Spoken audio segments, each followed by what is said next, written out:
என்னண்ணே ஜாலியா இருக்கீங்க போல. ஏமோசு நீ வேற. ஏன் என்னாச்சுன்னு? வேலையை தப்பா பண்ணேன்னு வார்னிங் லெட்டர் கொடுத்துட்டாங்க. நான் எப்போ ஹார்ட் ஒர்க் பண்ணாலும் அது வேஸ்ட்டாக தான் போகுது. இதானே நீங்க பண்ற தப்பு. என்னைக்குமே ஹார்ட் ஒர்க் பண்ணவே கூடாதுன்னு. என்னைய பாருங்க, நான் ஸ்மார்ட் ஒர்க் பண்றேன். என்னைக்குமே வேலையை பிடிச்சு பண்ணணும்னு, லவ் பண்ணி பண்ணணும். இதை ஏன் கம்பெனியா நினைக்கிறீங்க? உங்க வீடா நினைங்க. ஏன் ஏகப்பட்ட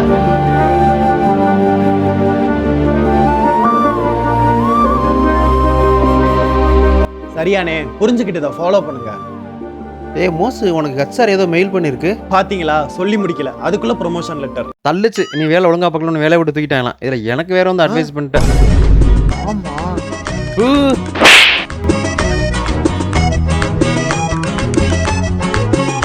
ஹலோ ப்ரோ, நீங்க சொல்லி கொடுத்த மாதிரியே நான் ப்ராஜெக்ட் சப்மிட் பண்ணேன். தேங்க்ஸ்லாம் அப்புறம் சொல்லிக்கலாம். ஆமா, தேங்க்ஸ் சொல்ற விளக்கண்ண. நீ சொல்லி கொடுத்ததெல்லாம் தப்பியா? என்னைய வேலை விட்டு தூக்கிட்டாங்கயா?